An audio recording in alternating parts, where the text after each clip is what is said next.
We've all purchased motor oil, but do we really know what's in the bottle? I'm Gale Banks, and in this episode, we're going to learn all about motor oil chemistry. It's time for Speed School.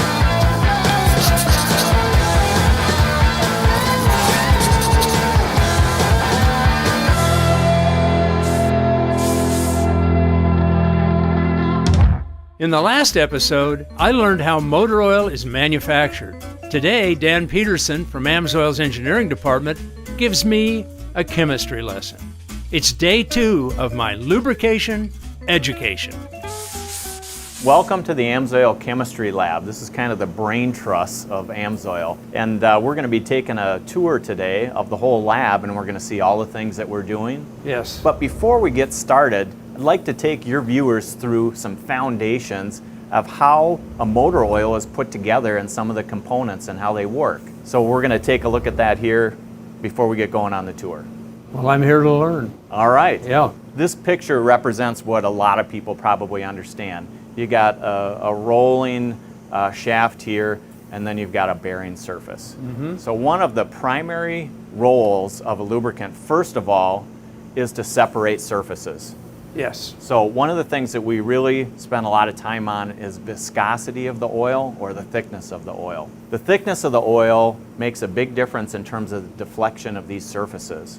So this bearing, being a softer material, actually does a little micro deflection right here. And that's created by the oil. And the viscosity of the oil, impacts that. Yes. So the primary role then is separating those surfaces. A lot of people think about, well, thicker is better, right? Yes. Thicker is going to create more surface separation. That's true. Mm-hmm. But what also happens when you go after a thicker oil is you get into more energy required to then pump that oil around to all of the places that need to be lubricated. So that'd be a parasitic loss. Parasitic loss. Yeah. And it would result in a loss of power and fuel economy. So in this process, this would be termed wedging. Yeah, there's a little Yeah. eddy created right here as the oil enters that nip and spits some out, and then the oil that remains then goes right through the nip and then takes care of separation. Is this of the surfaces. beginning of the high viscosity parasitic loss that we're Yeah, talking about? and this eddy would be very much larger. As the viscosity goes yeah, up. so say this was a 30 weight oil. If we went to a 50 weight oil, it would be a very big eddy current, and it would be rejected out of the nip. So a lot of guys go to heavier and heavier, thicker. Thinking they're helping themselves. Exactly. And they really aren't with a correctly formulated oil. The correct viscosity is what we're talking about here for the job. Here's the message. You don't want to over viscosity, the requirement. The wedging, the heat produced right there and through this gap increases with the viscosity. So your oil temp increases as a function of that. Absolutely. Oil temp Yeah. would go shooting up with a much thicker viscosity than is required by the application. And different applications are built for different viscosities. Yes. That's why we have everything from a 0.20 up to a 1540. Yeah, I've noticed you guys not only have a range of viscosities, but going through that central warehouse, the range of products, application-specific Oh, yeah. products, seems to be your strength here. Yeah, if there's a specific need for lubrication, we're pretty much making the product for it. Gotcha. And they all require different things in terms of chemistry, which we're going to talk about in a minute, and thickness and different types of base oils. All right, the next thing we're going to talk about, I know your viewers are asking about what's the difference between a synthetic and a conventional Yes. product. We get that question all the time here at AMSOIL. It says base oil. This is what you start with, and then you package it. In other words, you do the additive blend to do the specified job, which is stated on the box.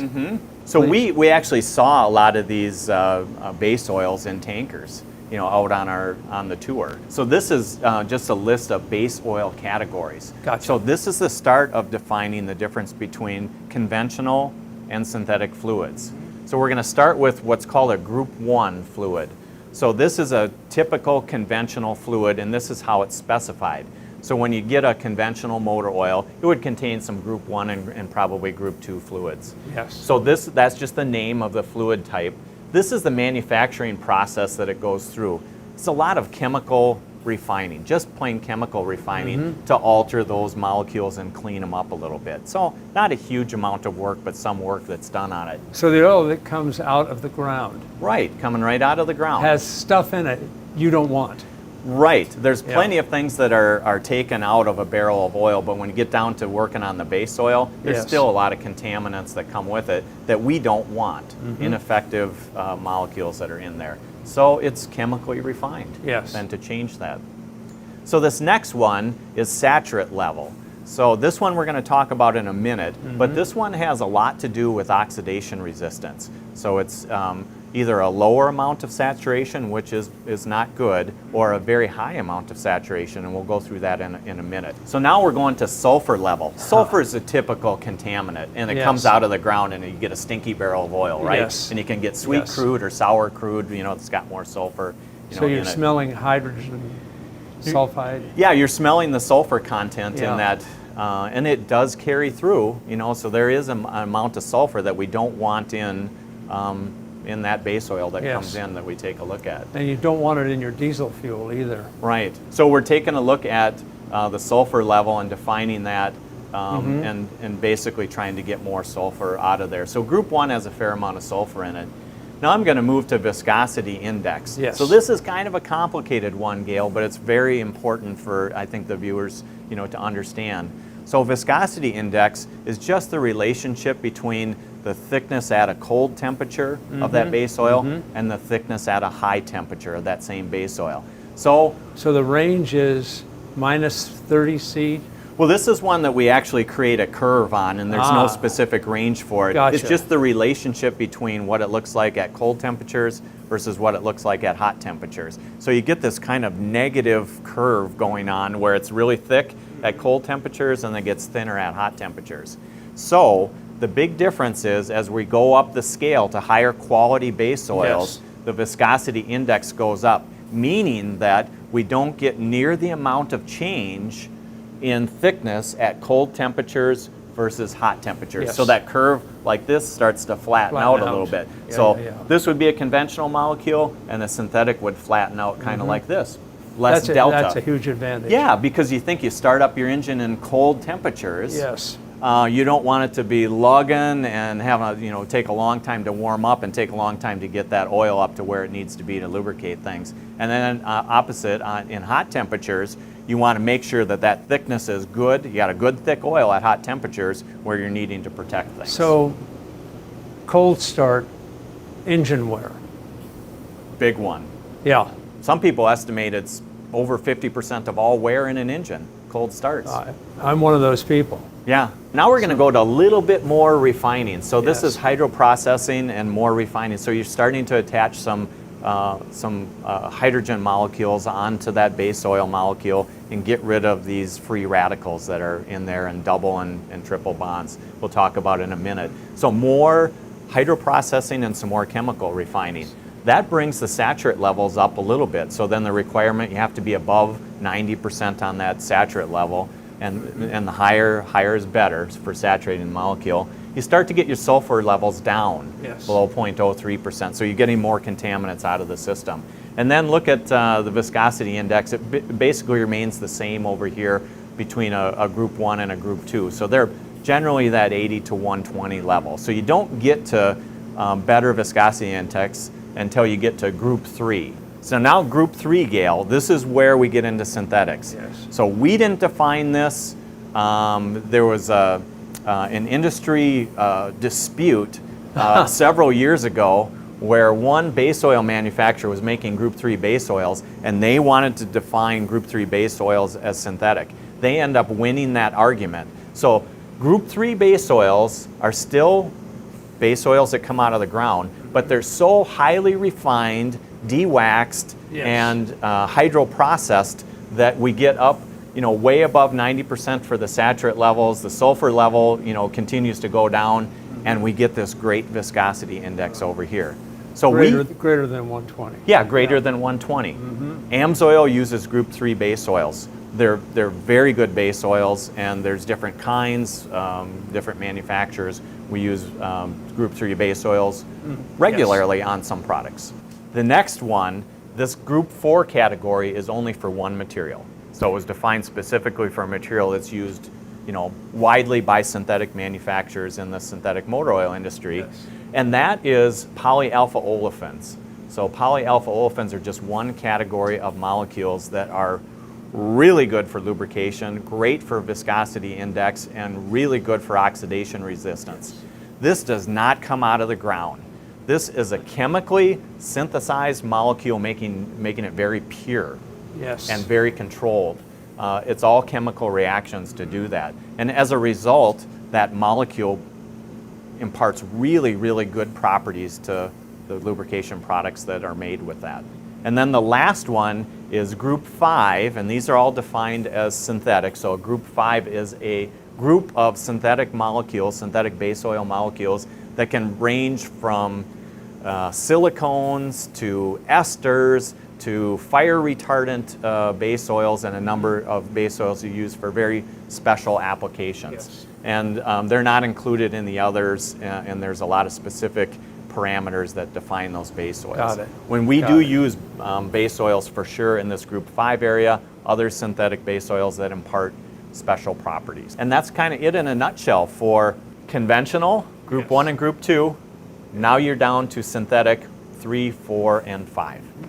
Okay, now I'm going to flip away from base oils. So now we're off of base oils. Base oils are giving us the thickness we need to separate surfaces, but that doesn't do it all, Gail. That's only part of the story.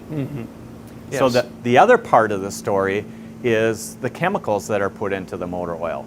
And I'm going to start with a basic of just wear protection. And I know your viewers are probably very familiar with ZDDP.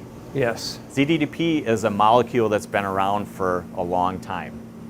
And ZDDP is representative of a molecule that does an excellent job when the base oils get too thin or you don't have enough base oil there, that the ZDDP is going to kick in and actually create a sacrificial wear layer on the surface of a metal shaft or bearing or both, and then make sure that those little asperities that are sticking up, the micro differences in the surface of the metals, make sure that those asperities don't touch, because when they touch, They micro-weld. they micro-weld, and it doesn't look good when you break a micro-weld and you get all the contaminants going into the oil and the surface degradation. So this is zinc dithiophosphate, is that what we're talking about here? Yep. ZDDP, people think about it as zinc, but these are the real functional molecules. The sulfur and the phosphorus are the functional molecules that help create that, what's called a tribal film on the surface that keeps those surfaces separated when the base oil can't do the job anymore. So we formulate with base oils, and then we formulate with this anti-wear chemistry. This is a basic one. We use many other ones, but both are important. You can't just have oil. You got to have the chemistry too. All right, when I talk about that layer or that tribal film that's put on the surface, this is, in a nutshell, what it looks like. You get some sulfur deposition initially on the surface of the metal. This would be the bearing shell? Right, this would be a bearing shell or a shaft right here, representative of that surface. Either side. All right. Yep. And what we get is a little bit of sulfur enrichment on the surface, and then some iron oxide that forms on the surface. As a function of interaction with the steel? Correct, yep, and the chemistry. And then the real layer of protection starts here, and this ZDDP tribal film is actually a really hard surface that forms under temperature and pressure on metals, and it's anywhere from 10, 50 to 100 nanometers, so we're talking really, really thin surface. But it is so hard and so effective that it will keep surfaces from micro-welding when base oils aren't there or you just don't have enough there. So when the oil drains off, you shut down the engine, the oil drains off, you've stored it for a while. This is still there on the surface of the bearing area. It's kind of created a sacrificial layer on there. Yeah. I hear guys say, we've got additives that actually penetrate the crankshaft, penetrate into the steel. I don't see that. Yeah, and Is that BS or is that truth? This appears to be on the surface, not in the surface. yeah, well, this has been proven for many, many years Yes. to be very effective at separating surfaces. You have to take a look at whatever claim somebody's making with an additive. Some of them are very fugitive. They go on a surface and then they scrape away very easily. You have to look at each one and the claims and I only go by facts. I'm a facts-based guy. I'm with you.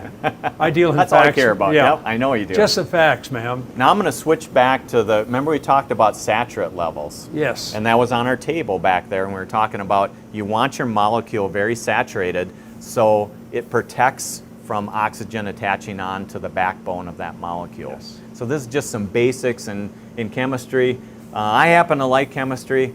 I know some people don't like chemistry, but now you can go tell everybody this is what a saturated molecule looks like for, Gotcha. for your viewers. So this is just an example of a carbon, a very basic example of a carbon backbone. This is a single molecule carbon, and then it wants to attach to hydrogen, and there's 4 spots to attach on. Yes. And this is methane gas, but it's a hydrocarbon gas, and it's an example of a saturated molecule. This is saturated with hydrogen. So if you had this gone, there would be more room to come in and have something attack that molecule Yes. and attach on. Yes. So here's an example of what's called a free radical molecule. So this had a hydrogen molecule cleaved off, so it's gone. Now there's an opening here where oxygen can come in and attach on there, and once the oxygen attaches on there, the backbone gets heavier and more gets attached, and then pretty soon the viscosity goes up, and that's a precursor to sludge. All right, here's some examples of actual molecules that you might see in a motor oil, a base oil for motor oil. So this would be like a normal paraffin straight chain. I know paraffin sounds like wax, but it's just a term in chemistry that's Yes. used for a straight chain carbon molecule.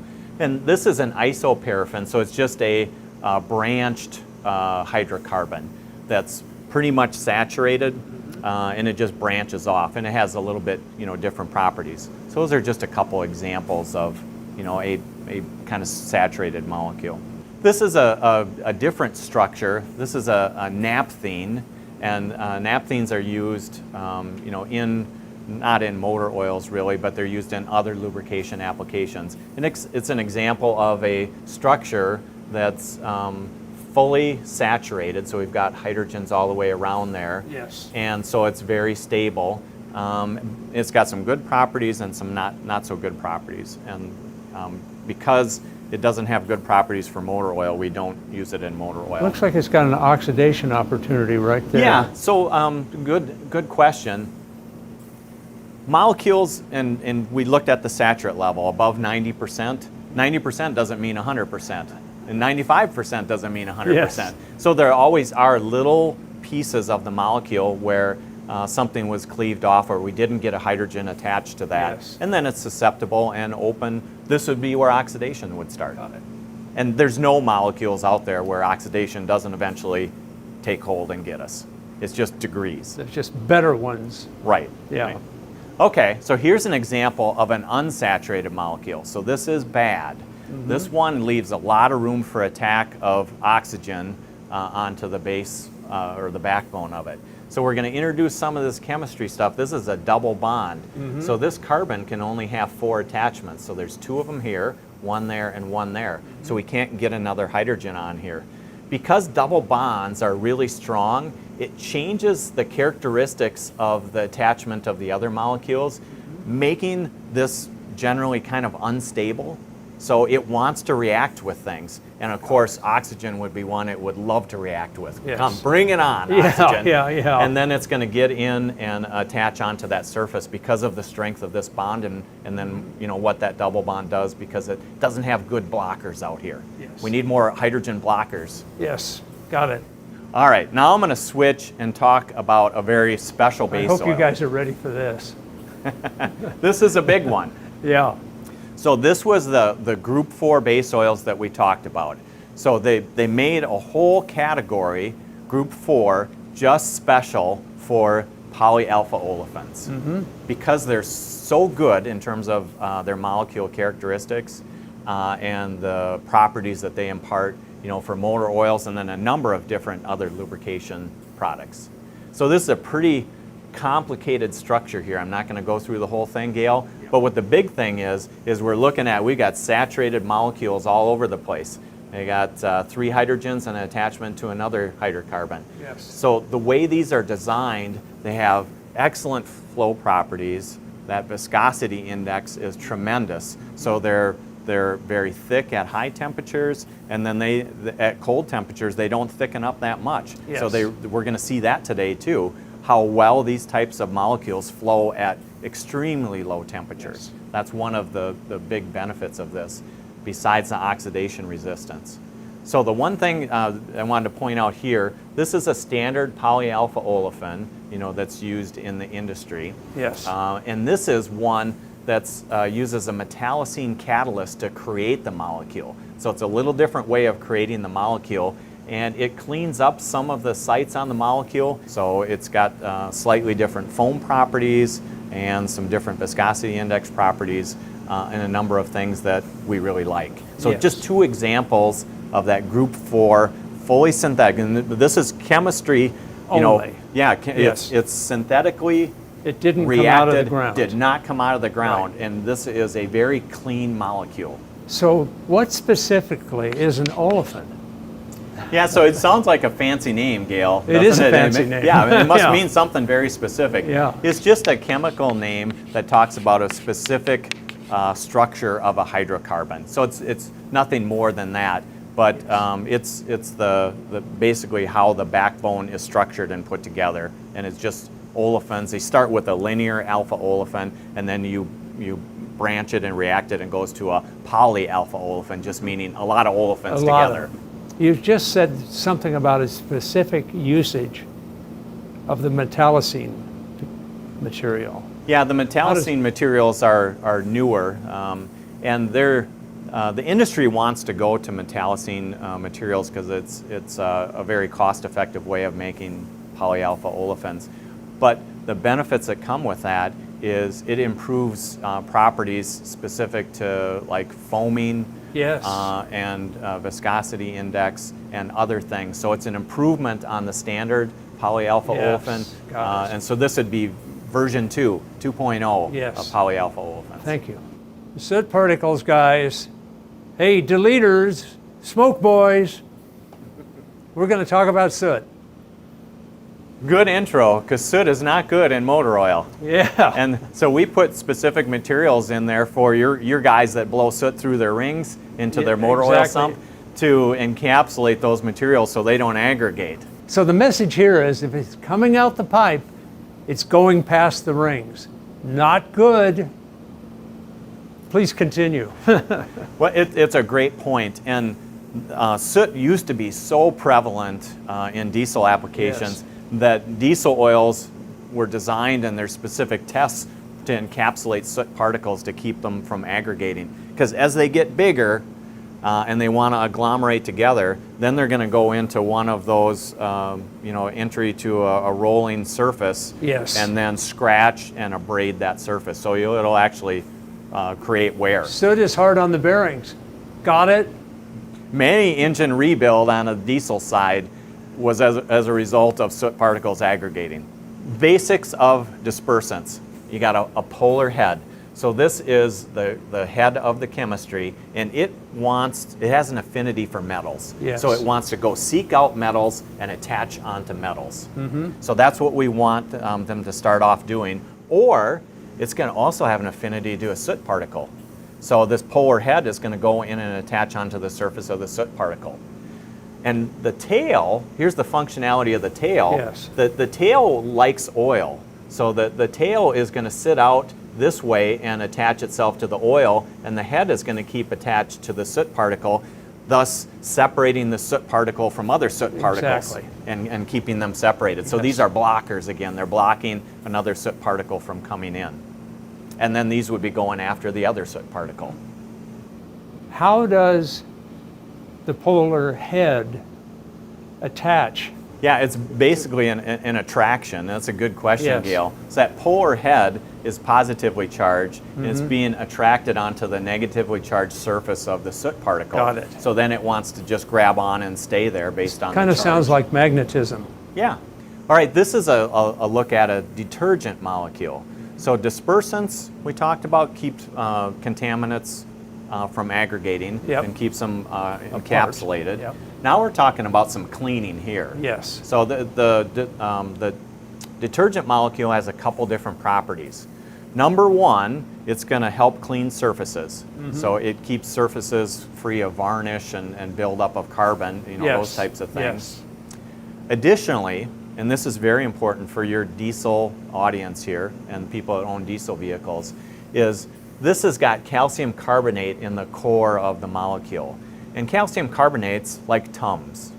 So Yes. Tums neutralize a bad stomach acid. So this calcium carbonate or some other materials in there that act like Tums, they'll actually absorb those acids that are created in the combustion process. Yes. And for the diesel combustion process, we create a lot of acids in Absolutely. the combustion of that, Yes. that fuel. Yes. So this material in the center then is going to neutralize those acids and keep them from building up. If you get too much acid buildup, it eats up the lining in your stomach. Get too much acid buildup in your motor oil sump, Yes. it's going to eat up bearings. And it's going to start with yellow metals, soft surfaces and yellow metals.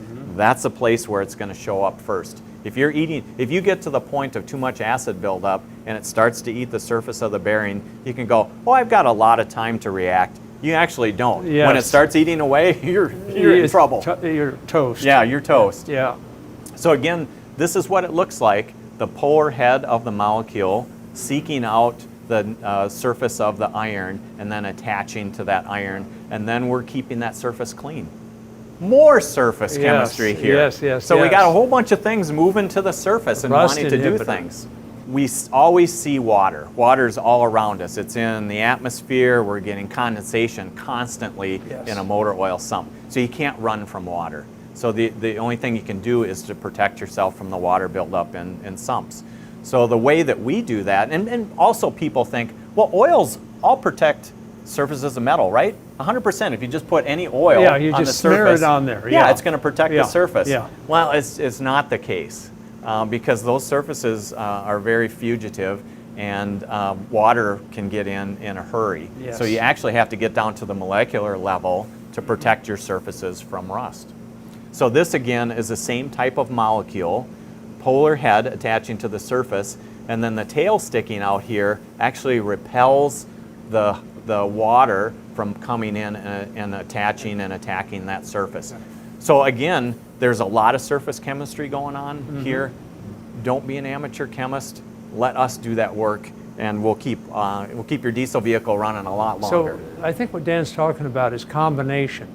When you're designing an engine, there's a combination of valve timing and port size and rod length and stroke length. The right combination in an engine makes it durable and makes it win. The right combination in the oil does the same thing. So what Dan's saying is, don't screw with the combination by pouring other stuff in to the crankcase. Yeah, it was meticulously designed based on knowledgeable people that know the chemistry and what you described in terms of a build of an engine. Yes. That engine builder was meticulous in the way they designed clearances, the materials that are used in the piston and the piston rings. All part of the combination. All part, yeah, and we spend so much time on that. We also spend the same amount of time on building the lubrication package for that because it's important. Yes.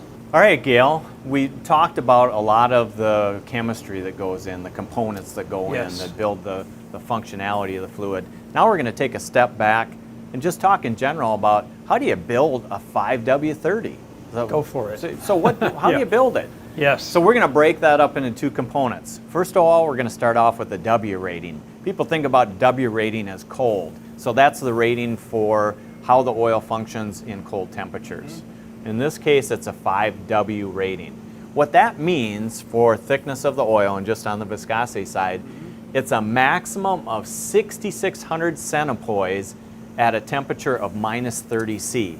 Yes. So that is the highest in thickness it can be in terms of centipoise, and that's like stirring a cake, where we're Yes. trying to stir through that oil, that Yes. method of measurement, so it can't be more than 6,600. So that's cold flow. Right, cold flow, which is important, and we talked about for cold starts on engines. Yes. It's really important. That's It- why it's there. Does this mean in the base stock that the oil is inherently 5 weight and then you add to it with friction modifier? Good question. Yeah. We're going to cover that one next after Okay. we finish up on here. So we're going to All talk right. about it. So that's the 5W, cold temperature, very important. Now we're going to talk, what does the 30 mean? Because Yes. it actually is a separate. So maybe people have looked at a 5W30 for years and they don't understand, the difference. It's two distinct things. So now for a 30 weight, for the 30 component of a Yes. 5W30, you must be between 9.3 and 12.5, and this is in centistoke, so it's a different measurement of viscosity. Yes. And this one is attempting to replicate engine temperatures. So it's up at 212 degrees F or 100 Exactly. degrees C. 100 C or 212 seems too low. How do you look at an oil beyond that temperature? Well, that's a good point, Gail. And is is a it- synthetic better? It actually Yes. is, yeah. So this is an industry standard. It's set, it's a SAE, Society of Automotive Engineers sets the standard. So it's the standard that everybody uses to measure against. Of course, we do testing at much higher temperatures than this because we know applications run much higher than that. So we do a fair amount of work in that area. Now, you asked a question about synthetics. What's the difference between synthetic and conventional in terms of formulating a 5W30? Exactly. Do you start with a 5 weight and add stuff to make it a 30 on the other end, or how does that work? Yeah, so that's a really good question, and it's one that's very important, I think, for the viewers to understand, especially if they're considering, buying a synthetic over a conventional, if they've been on conventional oils for a long time. The way that you do this on a conventional oil is conventional oils are naturally kind of thick, especially at cold temperatures. They contain some waxes. Okay. So what people do, they would never make this 5W rating at cold temperatures with that conventional oil that contain the waxes. So they actually formulate with a much lower thickness oil. So maybe a 20 weight? Yeah, like down to what you would use on a 20 weight oil. And then to build it back up so that it makes this measurement at high temperatures, Yeah. they add a viscosity improver or a viscosity modifier. Got it. And what that does, it acts like an octopus. So at hot temperatures, this viscosity modifier grows and creates tentacles and makes itself seem thicker. Yes. And then at cold temperatures, on the other side, it contracts back down. So it it would- doesn't increase the thickness. So it would take your 20 base stock to 5? It would take actually the 20 base stock up to a 30 base stock. Right. And create that thickness. What about the cold flow? Yeah, while still meeting the 5W rating on the cold flow because that viscosity modifier contracts at cold temperatures. Got so it. I've it got doesn't it. impart thickness. It's a difficult concept to understand, but it's very important. This viscosity improver or modifier, how long does it last? That's another good question. Does it shear down real quickly? You're a good student. Oh, thank Gail. you. So what happens, what Gail's talking about it and implying, viscosity modifiers and improvers are complex chemicals, and they don't last forever. Yes. So they're subject to shear. Yes. So as you're shearing things up and running around in your oil pump and going through the engine, it's cleaving the molecule of that viscosity improver or modifier. So pretty soon it starts to lose some thickness. So up here, it started at a 30 weight, it starts to go down, and then pretty soon it gets into a 20 weight category because we're chopping that molecule up. Yes. So it can't impart the thickness improvement that it originally did. So every time you put a few more hard hours on the lube package, you start out at 5W30, then it becomes 5W29, then 5W28. It's just shearing down to that 20 weight base stock. And it means Adios less engine film percent. strength. Yeah, film Yeah. strength starts to go. Yep. All right, so now we're going to take this concept and we're going to put it into use in an actual motor oil life graph. Before we go there, If you go to synthetic, do you need as much viscosity improver? Yeah, good question. So generally, we talked about viscosity index, meaning that it maintains the viscosity at hot temperatures and it doesn't get so thick at cold temperatures. Yes. So synthetics are inherently much better for the viscosity index. So we sparingly use viscosity modifiers. When we use one, we use a really expensive one that is very resistant to shear. Yes. But we don't need to use near the amount that a conventional base oil manufacturer would have to use. This sounds like part of the advantage of synthetic product. It is. It's a Yeah. big part of the advantage. Got it. It's kind of a thing that Life you didn't need to expectancy. add. Yeah. Yeah. In the first place. Yeah. What about viscosity improvers or modifiers above 100C? So what happens is we started off building this 30 weight with lower viscosity base oils, Yes. and then we built it back up with a viscosity modifier. So Yes. that's how a conventional manufacturer would do it. Yes. As a result, when you get way up above 100 degrees C, you've got lighter fractions of base oil in the conventional product. Yes. Those have a tendency to boil off, kind of like water. So what happens is those light fractions boil off and your Yes. oil sump is going to start to come down because those fractions are gone. This is another way of using oil. Yeah, another way of, yeah. Yeah. Not going past the rings. It's not burning the oil. Yeah, it's vaporizing. It's the oil. vaporizing and, yeah, and Yeah. coming out. So it's going out in the blow-by Mm-hmm. and being consumed by the engine's Right. and- combustion process. Yeah, and you might have a nasty looking EGR valve. Yeah, yeah. So sounds like the synthetic product doesn't do that. Yeah, the VM is something It's not that's, as volatile. yeah, if you don't have to add the VM, you don't want to add that. So a synthetic product with no to very little VM added, it's much more naturally stable. It's not going to volatilize, Yes. like a conventional product would. So now we're going to talk, sum it up here with a motor oil life graph. Now, Gail, this is a proprietary test developed by AMSOIL to simulate long-duration oil service and development of sludge-forming properties. What are the units here? Yeah, this is viscosity on the In- y-axis and then just and- time on the In x-axis. what units? Yeah, this would be in centistokes. Okay. Up here. All right. The motor oil life. All right, so we're going to put a couple curves on here first, or some limits. So we just talked about what you have to do to meet a 30 weight, between that 9.3 and 12.5 up So here. there we are right Yep, there. so this Yeah. is critical limits that we want to stay in, because Yes. this is, the oil is designed for applications that require a 30 weight. Now we're going to overlay a product on here, Gail. Gotcha. So here's a good product in the marketplace. We're going to start off right in the middle of the viscosity range here. It looks like we're doing, really well. Yes. So when this is the brand new oil that's clean, hasn't been run yet, we're starting right in the middle of that 30 weight. Now look what's happening fairly short amount of time in. It's Well, it's- starting to drop. It's actually 20 weight. Yeah, it popped out of the It's- lower it's limit for below a the 30 weight. 30, yeah. Yeah. Wow. So it's dropped below there for a period of time, and this is because of shear. So the oil is being sheared in this application and being beat up quite a bit, so it dropped a little bit below a 30 weight. And now at this point over here, you can see we're starting to come back up in thickness. So what's going on there, Gail? I think it's starting to oxidize. I think.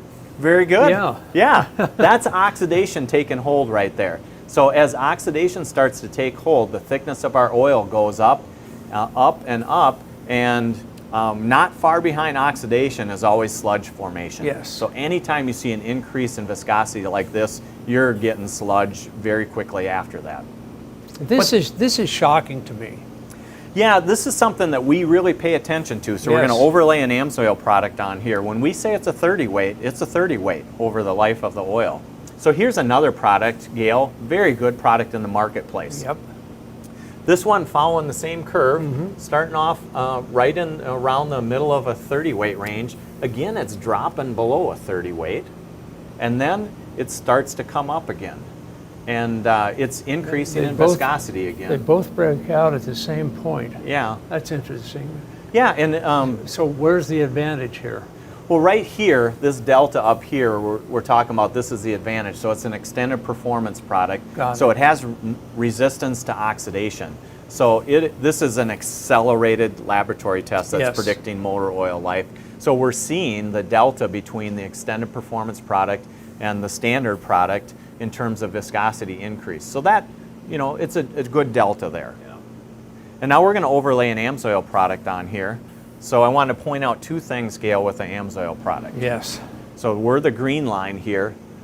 Look at where we go. We go down a little bit towards the low end of the 30 weight range, but we stay in grade Yes. for a 30 weight in this accelerated test, which is important because if AMSOIL says they do something, we do it. If we say it's going to stay in range, it's going to stay in range, and that's how we build things. Now we start at the same point that the other products started to have these very large increases in viscosity. Our product is really kind of flat. Your oxidation rate is much lower. That's what this portion of the graph is showing. Yeah. The delta here is huge in terms of the formation of heavy backbone, oxygen attaching heavily to the backbone, compared to this one. So sludge formation is put off a long ways with the SIG series product compared to a product that doesn't perform as well. So the oil is getting thicker here. Right, actually getting thicker. And the rate of thickness increase is directly proportional to sludge formation. So what's happening, even though it's thicker, I don't think it's lubricating as well. Right, you start So- to get up into this range where the oil's getting really thick. Yes. It doesn't act like a brand new oil that's that thick because it's got a whole bunch of oxygen attached to it. Some contaminants are getting in there. Yep. So it doesn't have the natural lubricity So its of a brand parasitic new oil. loss would go up. Yeah, Yeah. yeah, you're going to lose horsepower and fuel A- economy and- for sure with that. And that's and important. compromise lubrication. Right, all three. Yeah. Yep.